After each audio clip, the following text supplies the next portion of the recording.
তখন ক্লাস 8-এ পড়ে। আমি তো প্রথমে বিশ্বাসই করতাম না, পরে দেখি যে না, সামথিং রং। ওর অ্যাটিটিউড চেঞ্জ হয়ে গেছে।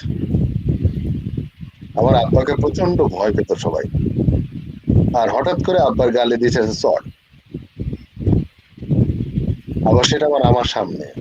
এটা শোনার পর আমি ঢাকা থেকে গেছিলাম যে ওর সমস্যা হচ্ছে, তো দেখি আমারে ভয় পাই।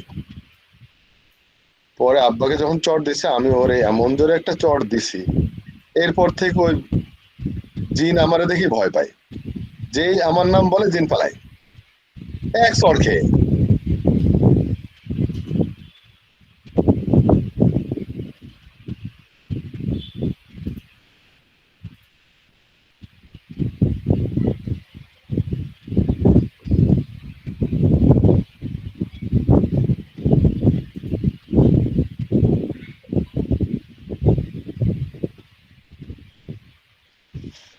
আজকে খুবই ইম্পর্টেন্ট চ্যাপ্টার, দেখা যাচ্ছে স্ক্রিন?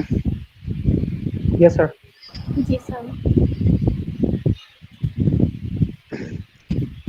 আজকে আমরা টেস্ট ডিজাইন মানে অ্যানালিস্ট, কিন্তু আমরা আজকে আমরা ফুল অ্যানালিস্ট।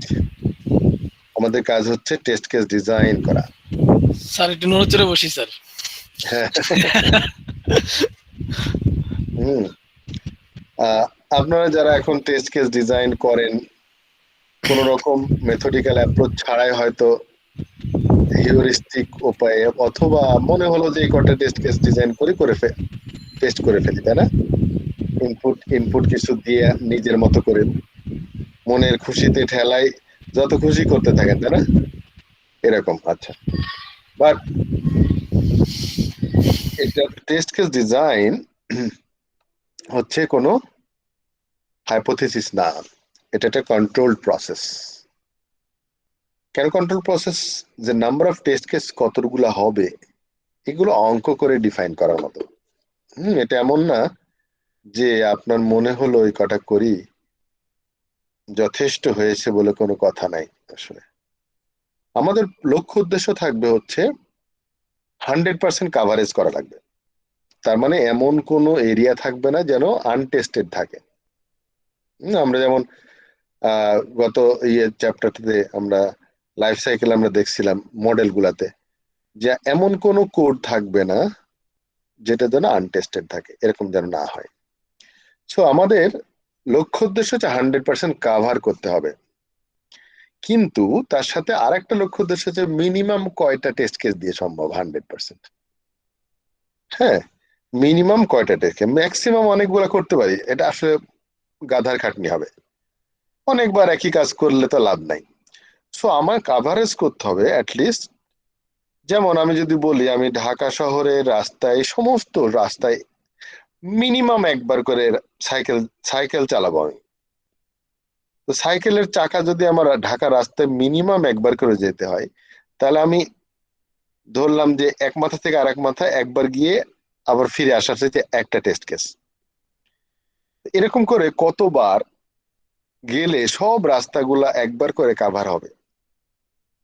এফিসিয়েন্ট ওয়েতে যদি আমি ডিজাইন করি, তাহলে দেখা যাবে যে একটা নাম্বার অফ টেস্ট কেস হবে। কিন্তু আমি যদি এফিসিয়েন্ট না হয়, তাহলে অনেক বেশি বার টেস্ট করেও 100% ফিল আপ নাও হতে পারে। তো লক্ষ্য উদ্দেশ্য ক্লিয়ার তো এখন? তার মানে আমার টেস্ট করতে হবে 100% কাভারেজ, কিন্তু চেষ্টা করতে হবে minimum number of test case দিয়ে। So this is called efficiency. So test case can be created in a formal way or an informal way. তার মানে ফর্মাল মানে মেথডিক্যাল ওয়ে অথবা heuristic way, depends on situation.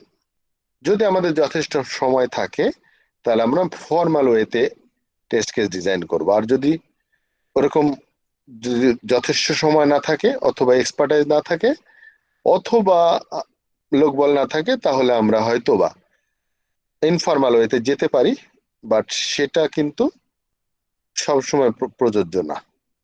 Critical সিচুয়েশনে আর time নাই বলে সেগুলোতে করা যেতে পারে, বাট সেটা কিন্তু নর্মাল টেস্টারদের কাজ না, এটা হচ্ছে এক্সপেরিয়েন্স বেসড টেস্টারদের কাজ। হ্যাঁ, এটাকে বলে এক্সপেরিয়েন্স বেসড টেস্টিং। যখন সময় থাকে না তখন তাদের হাতে দিয়ে দেওয়া হয় যে আপনারা এবার দেখেন। Depending on the project delimitations and the maturity of the process, এটার উপর ভিত্তি করে আমরা ফর্মাল বা ইনফর্মাল হতে করতে।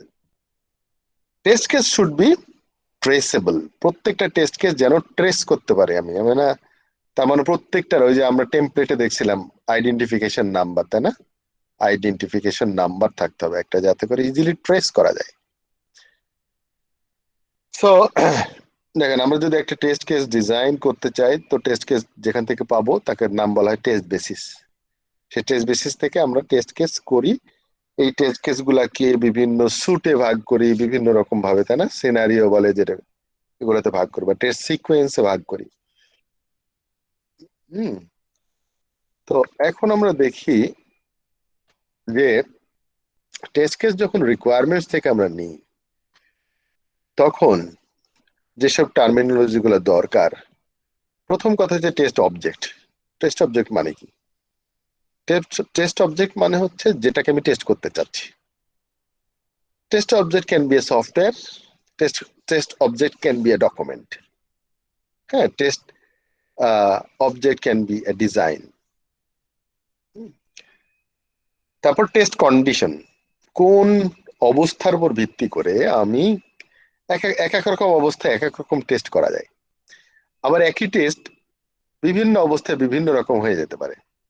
হ্যাঁ, যেমন আমরা দেখছি যে কন্ডিশনের উপর ডিপেন্ড করে কিছু রিয়াকশন হয়, যেমন সালোক সংশ্লেষণ বলি, তাই না? সূর্যালোক না থাকলে হবে না।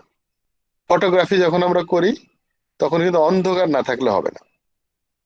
হ্যাঁ, আমরা যখন ওই যে ছবি ওয়াশ করি বলে না, ছবি যখন ওয়াশ করি তার মানে ডার্ক রুম লাগে, আর ওখানে যদি লাইট ঢুকে যায় আর কাজ হবে না, সব জ্বলে যাবে। সো টেস্ট কন্ডিশনের বিভিন্ন কন্ডিশন থাকতে পারে। Condition can be or event, can be a function, can be transaction, can be an element of the systems. যে কোনো কন্ডিশনের উপরে ভিত্তি করে আমার টেস্টের অবস্থার পরিবর্তন হতে পারে। টেস্ট ক্রাইটেরিয়া যেটা আমরা সবাই জানি যে পাস ফেল ক্রাইটেরিয়া, আর কিছু না। টেস্ট ক্রাইটেরিয়া যে আমরা এটাকে পাস কাকে বলবো আর কাকে ফেল বলবো। টেস্ট কেস টেমপ্লেটটা মনে আছে সবার? যেহেতু আমরা টেস্ট কেস ডিজাইন করতে যাচ্ছি, এই জন্য টেস্ট কেস টেমপ্লেটটা মাথায় রাখতে হবে। ফারিয়া মনে আছে? ফারিয়া, না স্যার। এই যে মনে থাকে না কেন ফারিয়ার? দেখি কার মনে আছে। নীলার মনে আছে? নীলা,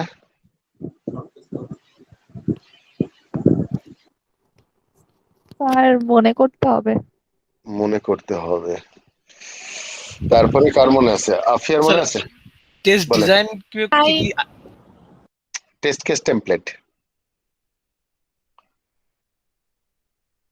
মনে আছে? স্যার ইউনিক আইডি থাকবে, প্রি কন্ডিশন থাকবে, পোস্ট কন্ডিশন থাকবে, হ্যাঁ তারপর হচ্ছে রেফারেন্স থাকবে, সেট অফ ইনপুটস থাকবে, হ্যাঁ, এক্সপেক্টেড আউটকাম থাকবে, এক্সপেক্টেড আউটকাম থাকবে, এক্সপেক্টেড, হ্যাঁ তাই না? এটাই মনে আছে। এই তো অনেকগুলো হয়ে গেছে, আর দু একটা বাকি আছে। মনে পড়তেছে না স্যার। বাকি দু একটা কামরুজ্জামান বলে দেন। ও তো অনেক সবই বলে ফেলছে মনে হয়। Reference of the requirement miss করছে, আর প্রায়োরিটি ডিফাইন মানে প্রায়োরিটি কোন ধরনের প্রায়োরিটি হবে এটা মিস করছে, আর ডিপেন্ডেন্ট টেস্ট কেসেস এটা মনে হয় মিস ডিপেন্ডেন্সি, করছে। ডিপেন্ডেন্সিটা ইম্পর্টেন্ট, এটা ছিল। জি জি। Priority and how to test এটা হচ্ছে অপশনাল, আর বাট ডিপেন্ডেন্সি এটা important. Reference to the requirements need to be tested, এই রেফারেন্সটা কিসের জন্য বেশি প্রযোজ্য কে বলতে পারবে?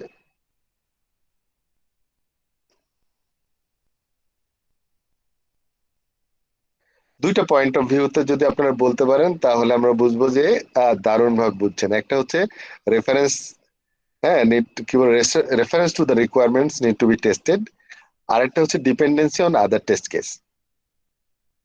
এই দুটার মজিজা কি, মানে মজিজা তো না, এটা কি বলে এটাকে, লক্ষ্য উদ্দেশ্য কি, মানে এই জিনিসটাকে আসলে কি কারণে টেস্ট কেস টেমপ্লেটের মধ্যে রাখা হয়েছে,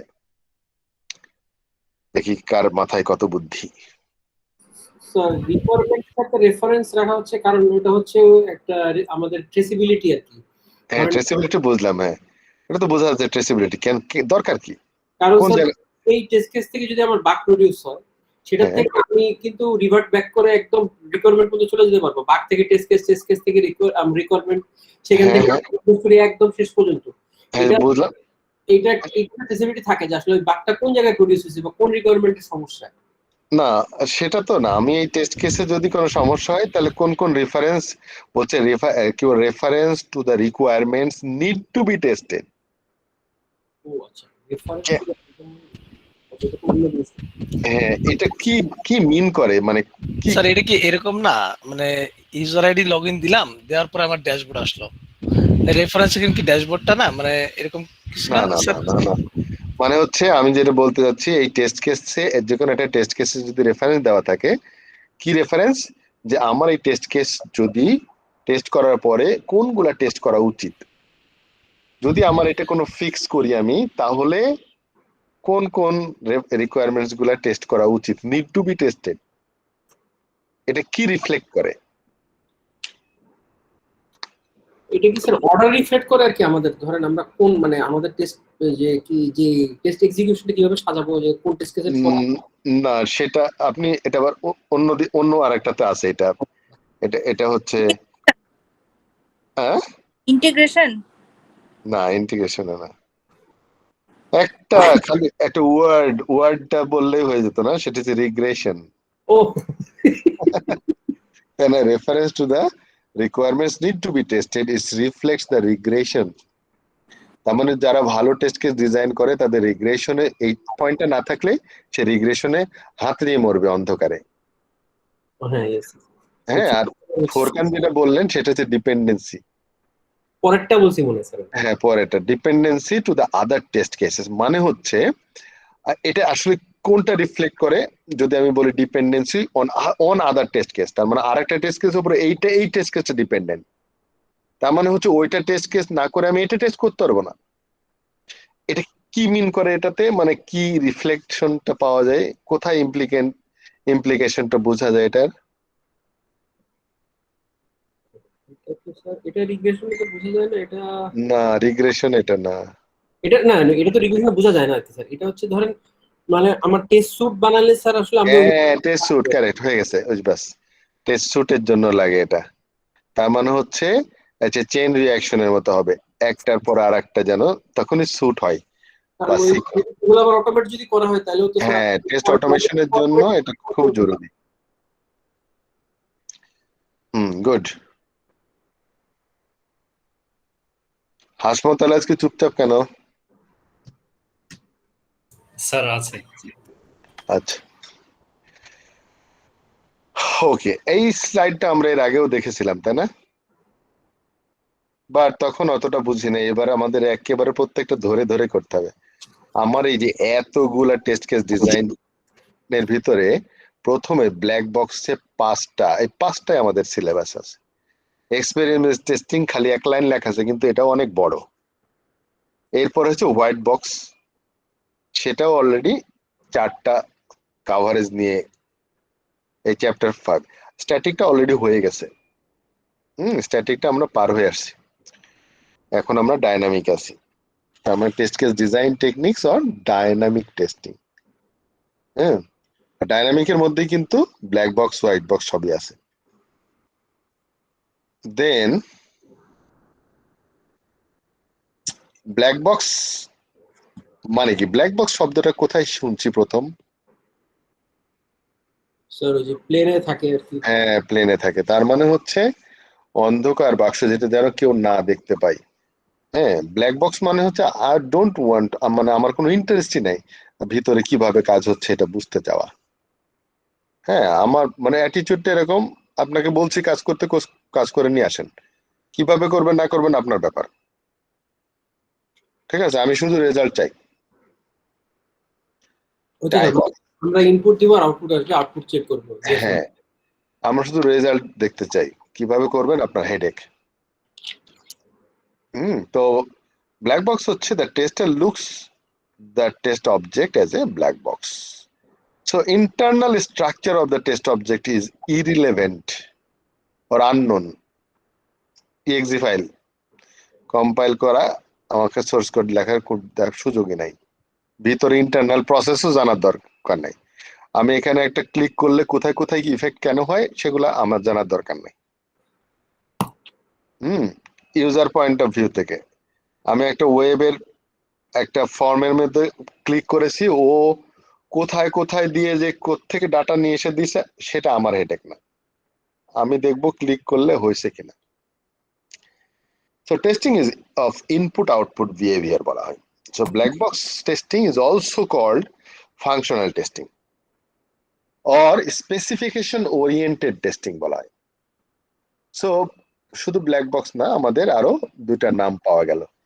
ফাংশনাল টেস্টিং বললেও আমরা ব্ল্যাক বক্স বুঝবো, আর স্পেসিফিকেশন ওরিয়েন্টেড টেস্টিং বললেও আমরা ব্ল্যাক বক্স বুঝবো। তাহলে হোয়াইট বক্স কি? হোয়াইট বক্স মানে হচ্ছে আমি ইন্টারেস্টেড, কিভাবে আপনি কাজ করছেন, I need to C the process, হ্যাঁ সব আমি দেখতে চাই। তার একটা কম্পোনেন্টের হায়ারার্কি কেমন, তার কন্ট্রোল ফ্লো গ্রাফ কেমন, ডেটা ফ্লো অ্যানালাইসিস, এই সমস্ত কিছু আমি দেখতে চাই ভিতরে কিভাবে কাজ হচ্ছে। 2 আর 2 যোগ করলে 4 হয়, কেন হয় সেটাতে আমি সন্তুষ্ট না, আমি ভিতরে দেখতে চাই আপনি কেমনে যোগ করছেন। Test case are selected on the basis of internal program code or program structure. White box testing কে স্ট্রাকচার বেসড টেস্টিং ও বলা হয় অথবা কন্ট্রোল ফ্লো বেসড টেস্টিং ও বলা হয়। স্ট্রাকচার মানে কন্ট্রোল ফ্লো বেসড।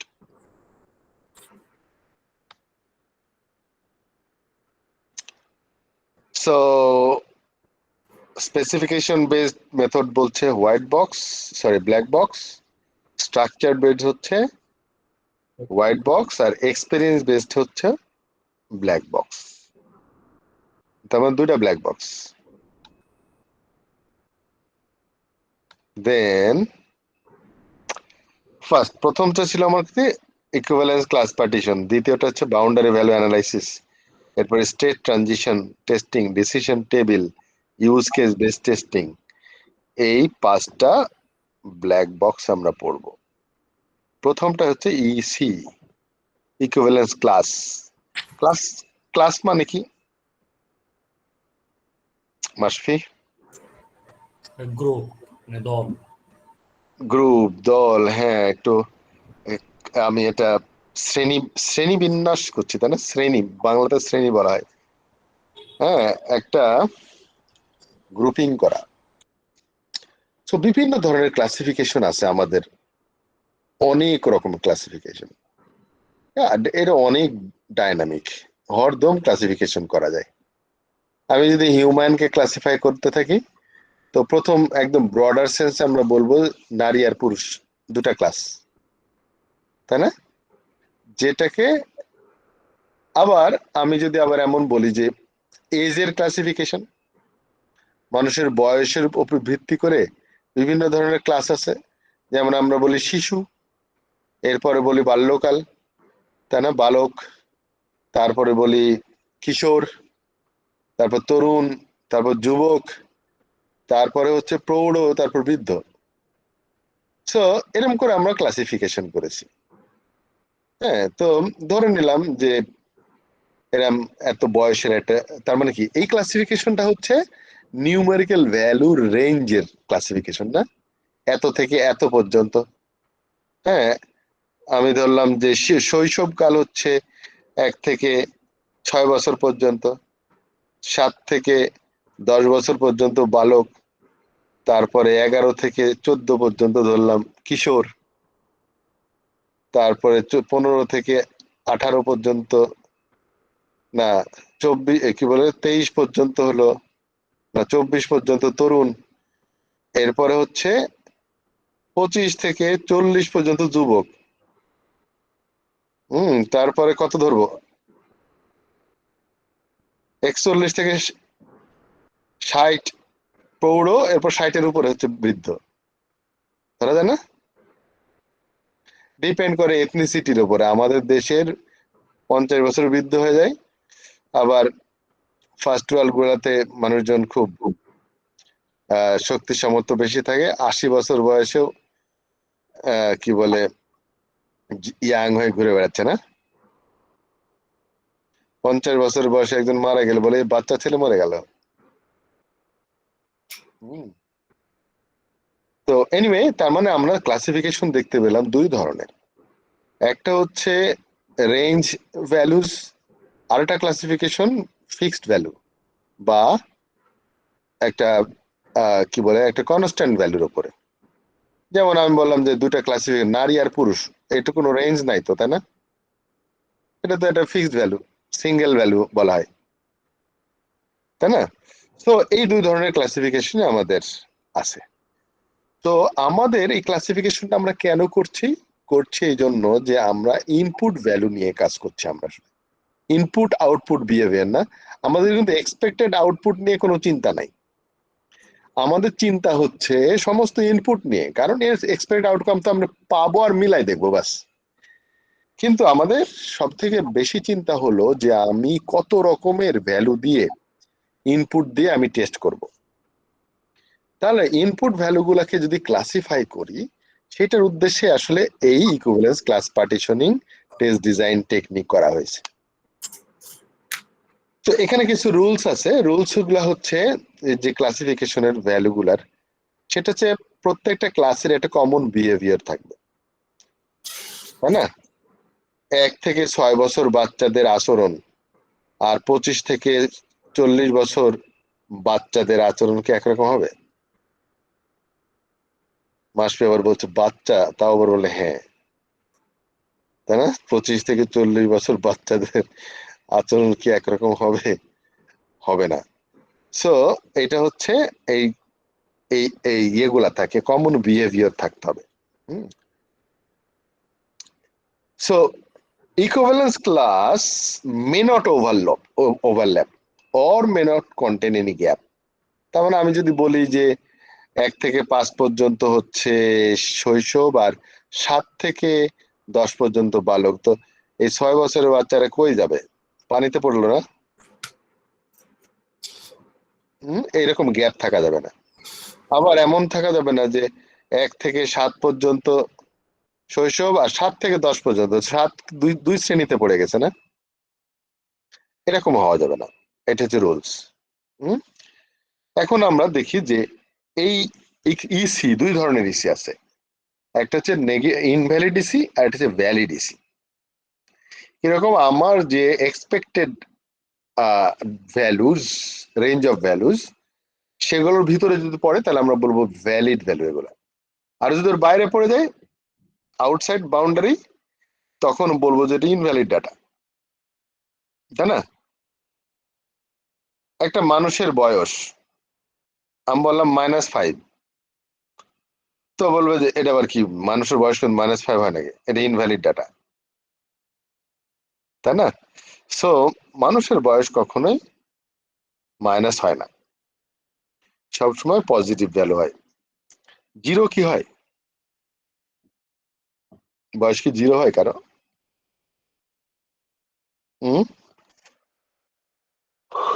0 হয় না। আচ্ছা, যেদিন জন্মাইছে সেদিন কি 0 ধরবো? কারণ তার 0, হ্যাঁ বলেন। স্যার ফার্স্ট ডে ধরবো।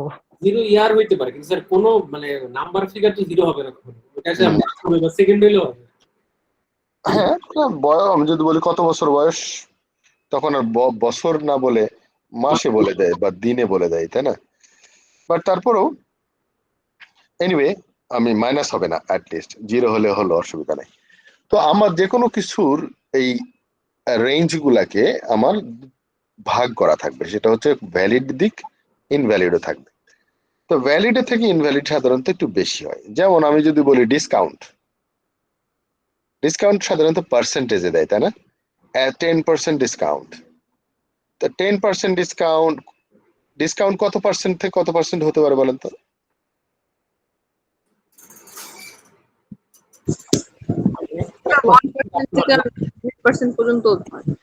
কত 1 থেকে 100% পর্যন্ত offer।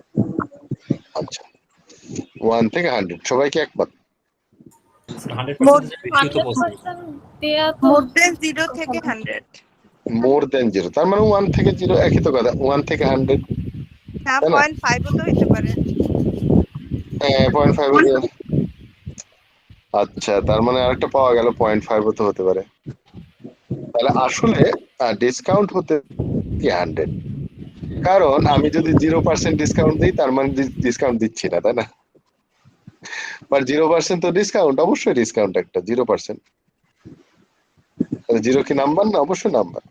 তাহলে 0 থেকে 100% পর্যন্ত ডিসকাউন্ট যদি আমি বলি, তাহলে এটা হচ্ছে all the discount value valid.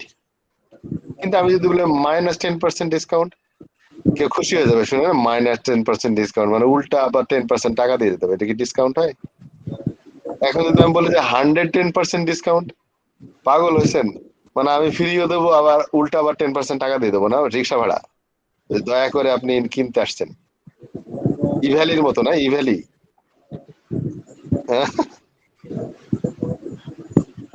Craze হয়ে গেছিল পোলাপান না, আমার অফিসের সামনেই ছিল ওরা, এই যে ড্যাফোডিলে যখন থাকতাম আমি।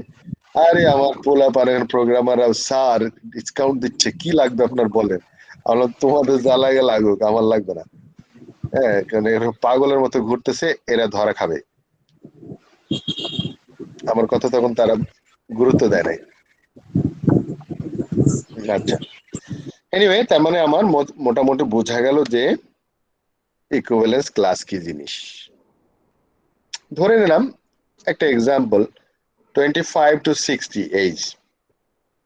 25 to 60 এজ মানুষদের কি নিয়ে আলোচনা করা যায় এটাতে? এক্সাম্পল ধরে নিলাম কোনো একটা চাকরির বয়সের একটা সীমা, হয়তো যে 25 থেকে 60 পর্যন্ত। তার মানে 25 এর আগে কোনো যদি ভ্যালু থাকে বয়স, সেগুলা ইনভ্যালিড বলবো আমরা। অথবা ধরে নিলাম বাংলাদেশে সরকার নতুন আইন করেছে পুরুষ মানুষের জন্য 25 থেকে 60 পর্যন্ত এই মধ্যে লোকজন বিয়ে করতে পারবে, এর আগে পারবে না, পরে পারবে না। তা রেলমন্ত্রীর মতো যেন কেউ না হয়। হ্যাঁ, আবার 25-এর আগে কেউ বিয়ে করতে পারবে না, কারণ দায়িত্ব নেওয়ার মতো কি বলে কাঁধ কাঁধ তৈরি হয় নাই তার, ঘাড় তৈরি হয় নাই মজবুত। তো এনিওয়ে, তার মানে হচ্ছে 1 থেকে 24 পর্যন্ত আমার ইনভ্যালিড, আবার 61 থেকে উপরে যত দূর যায় সবই ইনভ্যালিড। ক্লিয়ার, তাই না? দেন হ্যাঁ, এই ডিসকাউন্টের ব্যাপারটা একই রকম। আচ্ছা, কিন্তু মজার ব্যাপার হচ্ছে যে এখানে ভ্যালিড কোনটা? 1 নম্বরটা প্রথমে লেস দেন 0% ইনভ্যালিড, তাই না? লেস দেন 0 বললে ইনভ্যালিড, 0 to 100 ভ্যালিড, আর গ্রেটার দেন 100 ইনভ্যালিড। তার মানে আমরা দেখতে পাচ্ছি যে ইনভ্যালিডের সংখ্যা এমনি বেশি, কিন্তু আরো কিছু ইনভ্যালিড আমরা ইচ্ছা করলে নিতে পারি, ইচ্ছা না, নিতে হবে।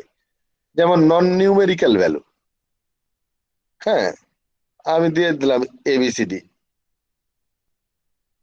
আচ্ছা, বলতে পারেন যে এটা পাগল নাকি, এজ কোনোদিন এবিসিডি হয়? হ্যাঁ, কেউ কি এজ, এর জায়গায় কেউ টেক্সট লিখবে? না। হুম, এত পাগল, এত পাগল কি ইউজার, তাই না? আমার প্রোগ্রামার থিঙ্কিং, চিন্তা ভাবনা, এটা টেস্টারদের থিঙ্কিং কিন্তু ডিফারেন্ট। হ্যাঁ, ওটাই আগে চেস্ট করবো। হ্যাঁ, টেস্টারের থিঙ্কিং হচ্ছে ডিফারেন্ট। সাধারণত প্রোগ্রামাররা চিন্তা করে যে মানুষ এজ দেখছে, দেখে কোনদিন কেউ অ্যালফাবেটিক দেয়? হ্যাঁ, আমাকে বললো স্যার এদের মতো গাধা পৃথিবীতে আর কেউ নাই। আমি বললাম হ্যাঁ, প্রোগ্রামারদের থেকে বুদ্ধিমান আর কেউ নাই দুনিয়াতে, তাই না? অনেক ট্যালেন্ট, লজিক বুঝে, অঙ্ক বুঝে। হ্যাঁ, আর বাদ বাকি সবাই যারা বিজনেস করে, তারপরে যারা ইউজার, এরা হচ্ছে গর্ধ টাইপের, ওদের কথা আর কি। আমাকে এরকম একটা কনফ্লিক্ট হচ্ছিল, আমাকে বলছে স্যার দেখেন এরা এই ধরনের আচরণ করে। আমি বললাম যে সাইফুল, ধরো ভুল করে কিবোর্ডে চাপ পড়ে গেছে, কি করবা? হ্যাঁ, সে নাম্বারের পরিবর্তে কিবোর্ডে চাপ পড়ে গেছে, এখন তো একটা এক্সেপশন রেজ করে দিছে। প্রবলেমটা কি ইউজারের নাকি আমার সফটওয়্যারের? সফটওয়্যারের নিল কেন ভ্যালু? আচ্ছা, আবার অনেক স্মার্ট ইউজার আছে, বললাম যে আমার বয়স হচ্ছে 25 ইয়ার্স, লিখে দিলাম, তাই না? তো এটা কি ভুল কথা? ভুল না তো। তাহলে হয় তোমাকে গাইড করতে হবে যাতে করে উল্টাপাল্টা ডাটা না দেয়, দিয়ে দিতে হবে যে হ্যাঁ তুমি কিন্তু নাম্বার ছাড়া অন্য কিছু লিখবা না, ফ্র্যাকশন দিবা না, কত কথা। তো এরপরেও মানুষজন ভুল করে ফেলতে পারে।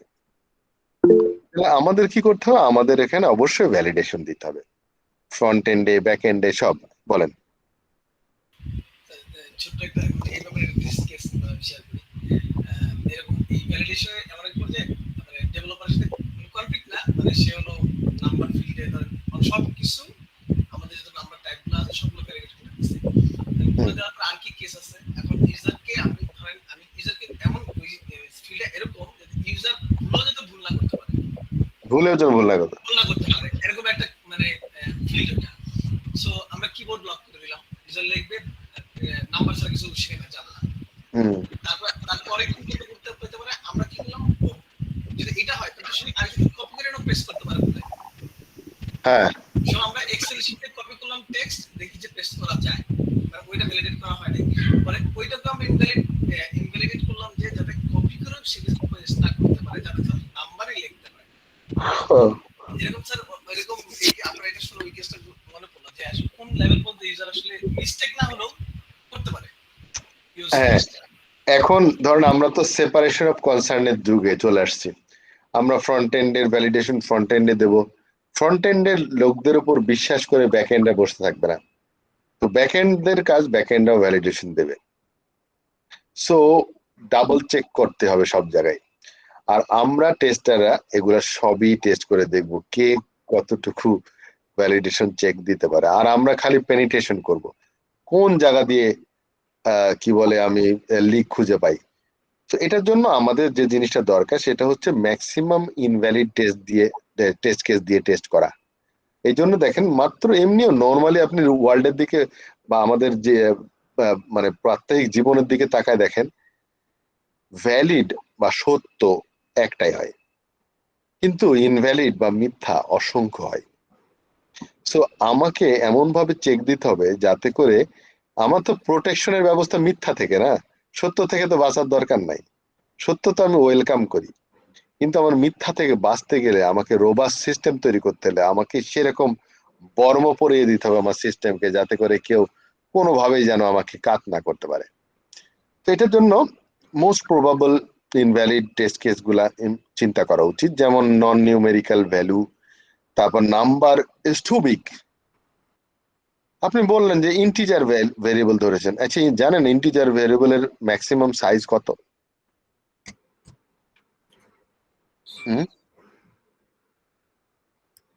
ওই টেস্ট কেস কি করেছেন কখনো? করেন নাই। হ্যাঁ, আজ পর্যন্ত কেউ করেন নাই, তাই না? মাথাতেও আসে নাই। এটা হচ্ছে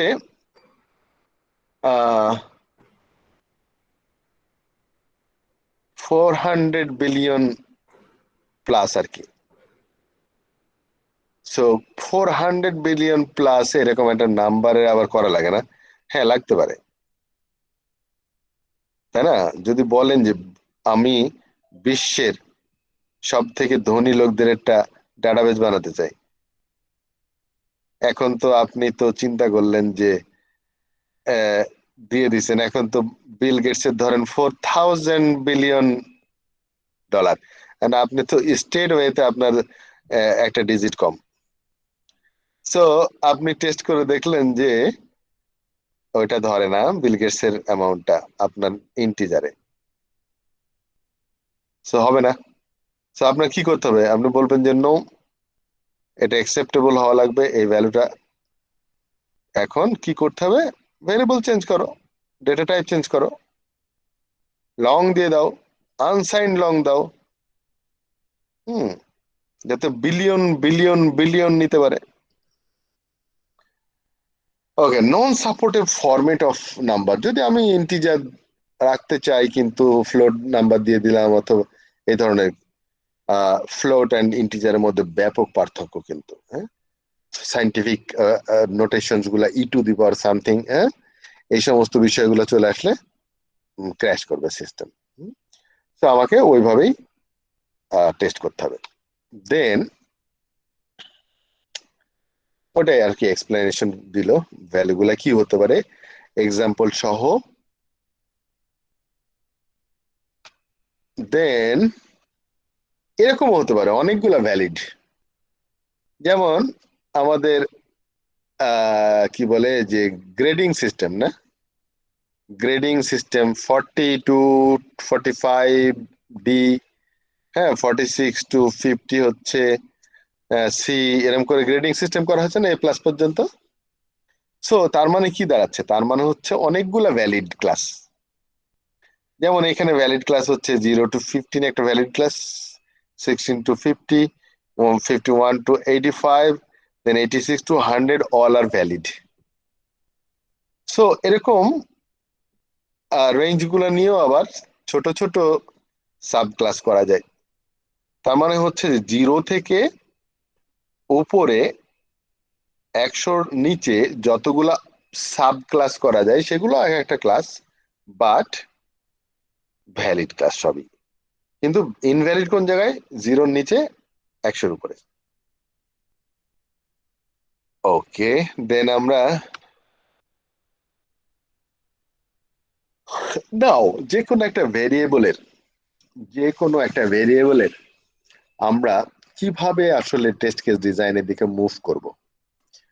যেমন একটা ভেরিয়েবলের দুইটা রাস্তা থাকতে পারে, একটা ভ্যালিড আর একটা ইনভ্যালিড। সো ভ্যালিডের ক্লাস কি কি হতে পারে, যেমন ওইটার এক্সাম্পল দিয়েছে এখানে।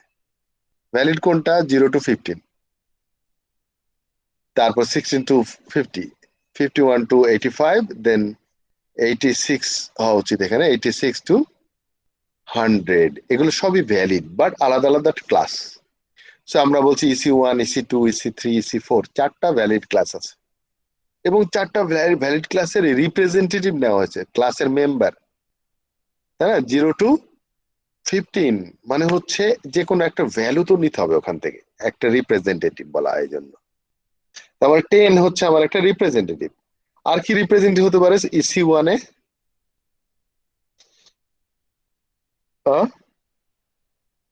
EC1 এর রিপ্রেজেন্টেটিভ আর কি হতে পারে 10 ছাড়া? 0, হ্যাঁ, 0 হতে পারে, 15 হতে পারে, এর ভিতরে যত খুশি হতে পারে সবগুলাই এক একটা রিপ্রেজেন্টেটিভ। বাট এই যে রিপ্রেজেন্টেটিভটা চুজ করবে কে, আসলে কেন 10 নিলাম আমি, কে চুজ করবে, কার দায়িত্ব, নাকি বেওয়ারিশ?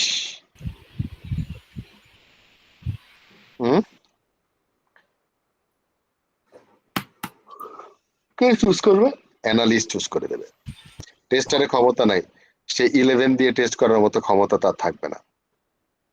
তো তাকে যা এখানে বলে দেওয়া আছে সেটা দিয়ে টেস্ট করতে হবে। ইনভ্যালিড আরো কিছু দেখলাম, সেটা হচ্ছে লেস দেন 0, দেন গ্রেটার দেন 100, নন ইন্টিজার অথবা নন নাম্বার যেটা। সো আমরা একটা স্যাম্পল, একটা মাত্র ভেরিয়েবলের ক্লাসিফিকেশন তৈরি করা শিখলাম। দেন এটা একটা এক্সাম্পল, এই এক্সাম্পলটাকে খুব ভালো করে বুঝতে হবে। এক্সাম্পলের উপর কিন্তু আমি এটার উপরে অ্যাসাইনমেন্ট দেব, বাউন্ডারি ভ্যালু শেষ করে ইসি এন্ড বাউন্ডারি মিলে এই টেবিলটার উপরে আমরা অ্যাসাইনমেন্ট দেবো আর একটা, এবং ওটা আমি এক্সপেক্ট করবো সবার যেন কারেক্ট হয়, ভুল যেন না হয়। অতএব কেয়ারফুলি বুঝতে হবে। একটা ই কমার্সের সিনারিওটি কি, আমি অর্ডার দেবো, একটা প্রোডাক্ট কিনবো, সেই প্রোডাক্টের ডিসকাউন্ট থাকতে পারে, এবং সেই প্রোডাক্টটা যে হোম সার্ভিসে দিতে হয় তার শিপিং কস্ট লাগবে, তাই তো। এই 3টা ভেরিয়েবল নিয়ে আমার এই পেমেন্ট ক্যালকুলেশন। আমি যদি কোনো একটা গুডস কিনি, তার উপর ডিসকাউন্ট যদি থাকে, এবং তার শিপিং কস্ট যদি আমি ক্যালকুলেট করতে পারি, তাহলে আমি বলতে পারি আপনার ক্রেডিট কার্ড থেকে কত টাকা কাটা যাবে এখন অর্ডার প্লেস করলে, তাই না? তো এরকম একটা গল্পতে আমরা যদি দেখি তিনটা ভেরিয়েবল, প্রত্যেকটা ভেরিয়েবল হচ্ছে আমার কাছে ইনপুট। সো এই যে ভেরিয়েবল গুলা অ্যাকচুয়ালি আমি যদি বলি payment calculation is a method, একটা ফাংশন যার তিনটা প্যারামিটার আছে, প্যারামিটার আমি ভ্যালু দিয়ে দেবো, সেটা হচ্ছে গুডস এর ভ্যালু, ডিসকাউন্টের ভ্যালু এন্ড শিপিং কস্টের ভ্যালু, তাই তো? দিয়ে আমি ফাংশনটা কল করব। কল করলে যে এক্সপেক্টেড যে আউটকাম আছে তার সাথে ম্যাচ করে যদি হয়ে যায়, তাহলে আমরা বলবো যে ব্ল্যাক বক্স টেস্টিং ইসি এই টেস্ট কেস পাস।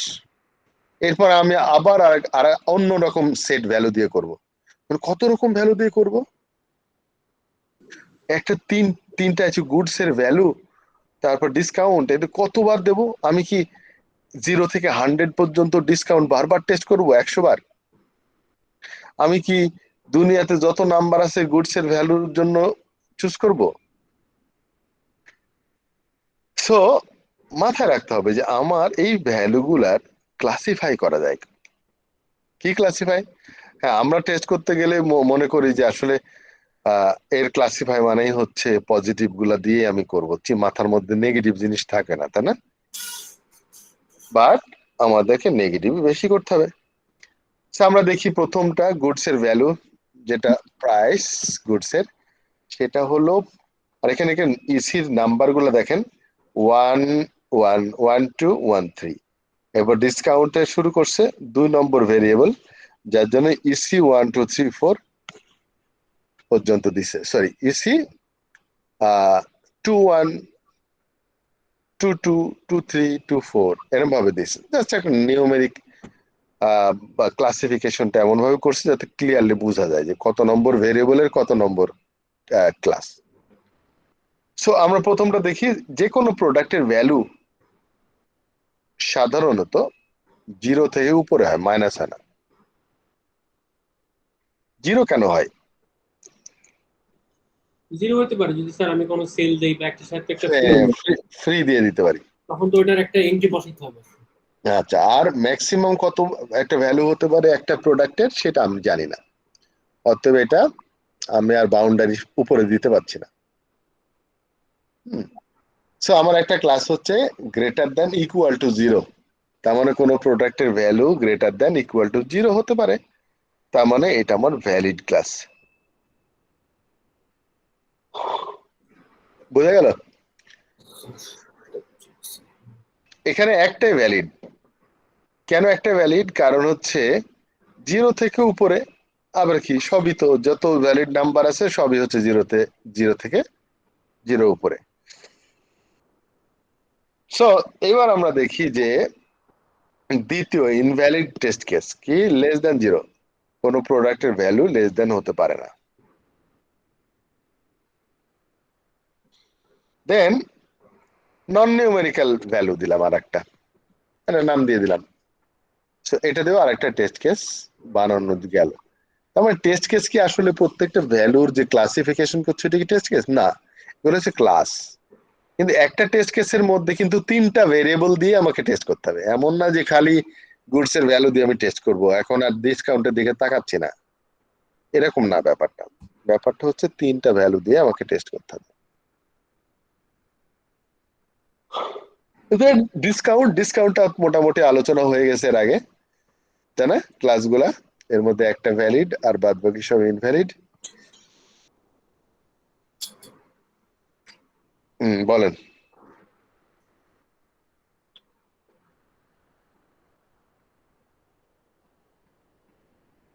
আচ্ছা, তাহলে ডিসকাউন্টের আমার যে 4টা গেছে, একটা হচ্ছে ভ্যালিড আর বাদ বাকি 3টা হচ্ছে ইনভ্যালিড।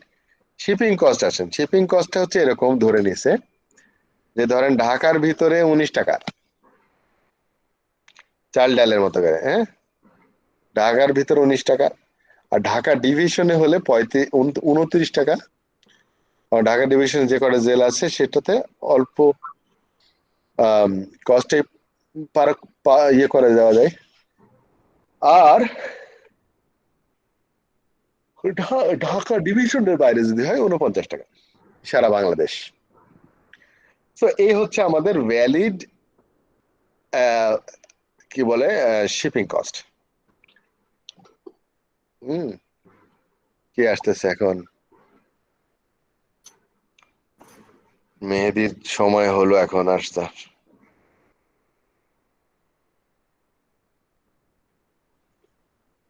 দেন শিপিং কস্টের ইনভ্যালিড কি হতে পারে?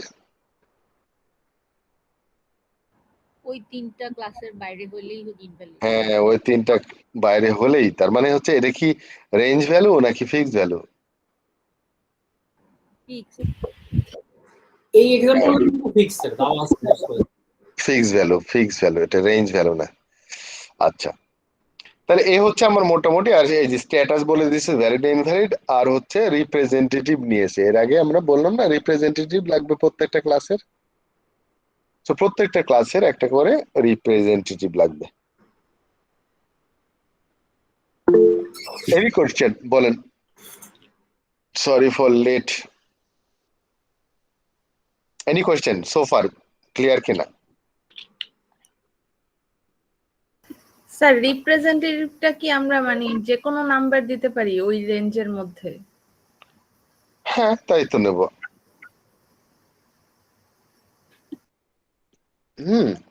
মানে ম্যাক্সিমাম 1000। এখানে যেমন ধরেন প্রথম 1 নম্বর ভ্যালুজ অফ গুডস এর মধ্যে 1 নম্বর ইয়েটার জন্য, ক্লাসটার জন্য 1000 বলেছে যে রিপ্রেজেন্টেটিভ, তার মানে কি?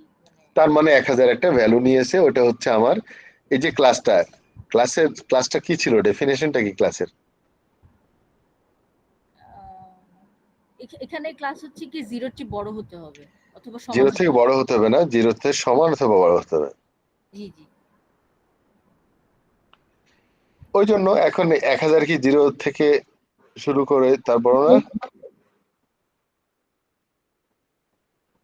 তাহলে 0 থেকে 1000 এর মধ্যে যে কোন মানে যেই ভ্যালুটা যে কোনো একটা ভ্যালু নিলেই পারবো। সেটাই তো আমরা করতে চাই। বাট এখানে একটা 1000 টাকা দিয়ে রাখছে সম্মান করার জন্য হয়তো। ওটা ব্যাপার না। ব্যাপারটা হচ্ছে ইকুইভ্যালেন্স বা পার্টিশনে যেন আমরা ভ্যালু একটা নিতে পারি ইসিতে। আচ্ছা, দেন ডিসকাউন্টের ক্ষেত্রে এরকম শিপিং কস্ট তো আছে।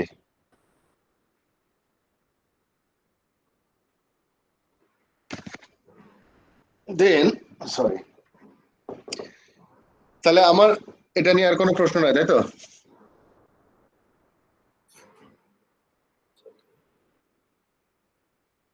এরপর আমরা যাবো টেস্ট কেস ডিজাইনের ক্ষেত্রে।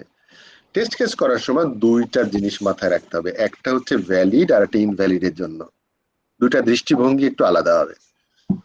প্রথমে আমরা ভ্যালিড গুলা টেস্ট করব। ভ্যালিড ভ্যালু গুলা দিয়ে, এই যে সবুজ করে দিয়েছি না, সবুজ গুলা হচ্ছে ভ্যালিড। তাহলে আমরা প্রথম টেস্ট কেস T1 কি নেব? এই যে EC11 নিলাম। EC11 মানে নেওয়া মানে কি, স্টার দিয়েছি মানে হচ্ছে আসলে 1000 নিয়েছি।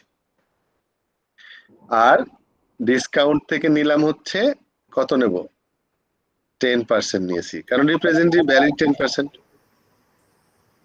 এরপরে হচ্ছে শিপিং কস্ট নিলাম 19 টাকা। ঠিক আছে, তার মানে এই 3টা ভ্যালু দিয়ে টেস্ট করবো যখন, তখন একটা টেস্ট কেস হয়ে গেল না? T2 তে দেখেন 1000 নিয়েছে, 10% নিয়েছে, দেন 29 নিয়েছে, তাই না? সো আমি আর একটা ভ্যালিড টেস্ট কেস পেলাম।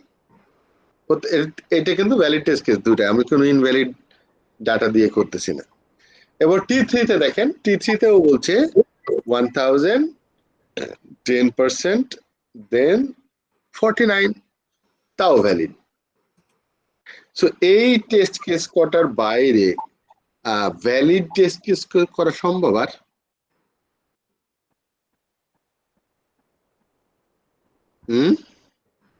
না স্যার, বাকিগুলো তো সব ইনভ্যালিড। হ্যাঁ, বাকিগুলা ইনভ্যালিড।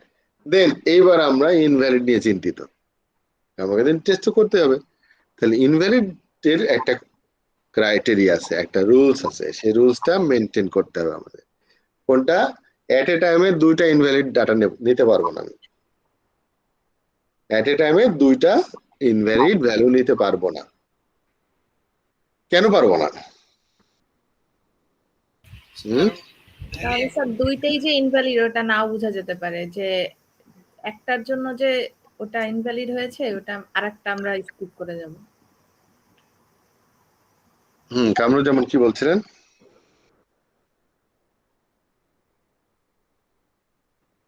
দুইটা ইনভ্যালিড দিলে তো এটা ফেল করবে, এটা আমরা জানি।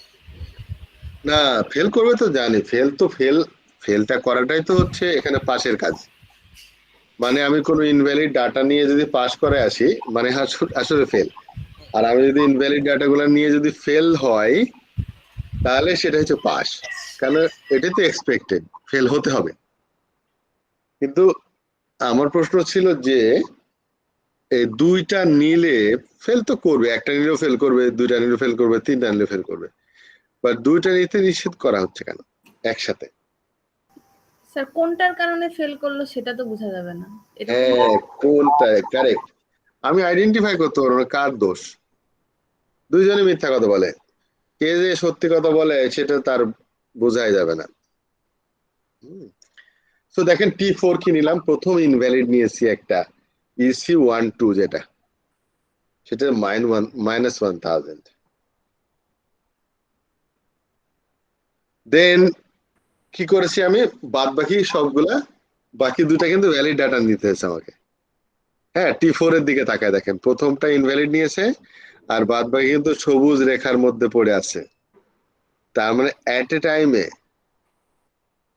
টাইমে একটার অধিক যেন কোনো ভেরিয়েবলে ইনপুট ভ্যালু না নেওয়া হয়।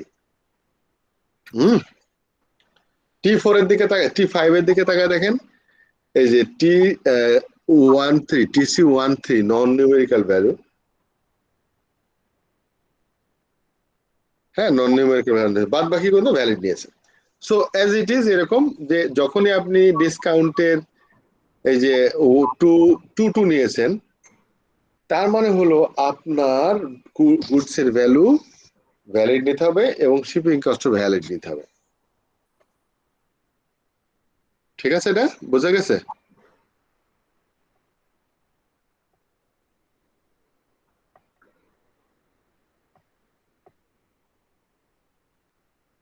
নাও এক জায়গায় গুছিয়ে নিয়ে আসলাম সবগুলা, যার জন্য একটু ছোট করা হয়েছে টেনে টুনে।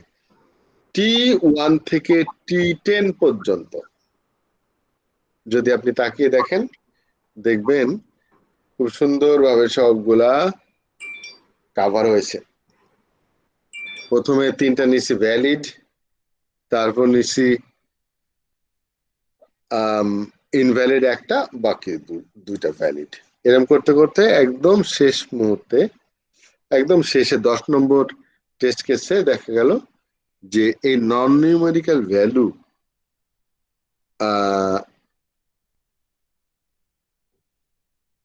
ভ্যালু যেটা, সেটা ছাড়া বাদ বাকি দুটা কিন্তু ভ্যালিড নেওয়া হয়েছে। তো এইটা তার মানে হচ্ছে কি, আমি পরিষ্কার বলে দিতে পারলাম কয়টা টেস্ট কেস হবে।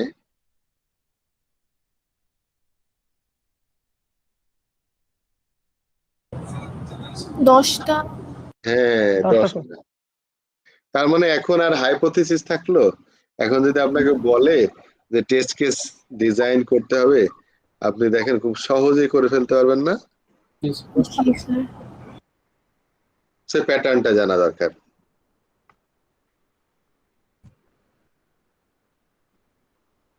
সো এটা জাস্ট কাভারেজের জন্য। Coverage is always ratio. Coverage হচ্ছে টোটাল কি বলে নাম্বার অফ ইসি ডিফাইন্ড, তার উপরে থাকবে number of EC tested. So এটা 100 দিয়ে গুণ করলে আনুপাতিক হার বের হয়ে যায়, যেটাকে ইসি কাভারেজ বলা হয়।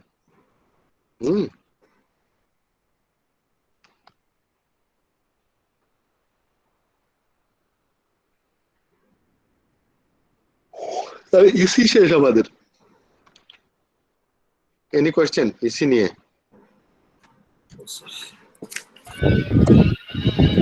প্র্যাকটিস করলে মানে একটু ভালো হইতো, প্র্যাকটিস করতে লাগবে। জিনিসটা সিমস ইজি, বাট মানে প্র্যাকটিস করলে একটু বোঝা যেত আর কি। আমরা যখন প্র্যাকটিস করবো। আচ্ছা, মানে স্যার অ্যাসাইনমেন্টটা বোঝা যাবে আর কি। অ্যাসাইনমেন্টে আমি এখন না, অ্যাসাইনমেন্টের আর একটু টপিক বাকি আছে। হ্যাঁ মানে ওইটা পড়লে কি স্যার বোঝা যাবে অ্যাকচুয়ালি আমাদের এখানে তো আমার কোশ্চেন আসতে পারে আর কি। হুম।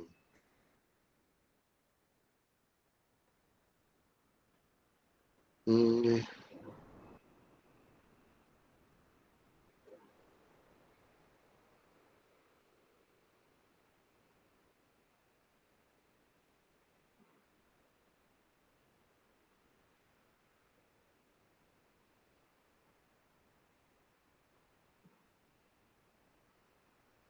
দাঁড়ান,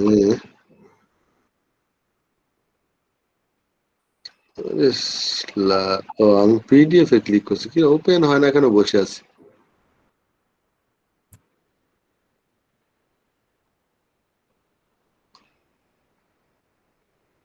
ওকে,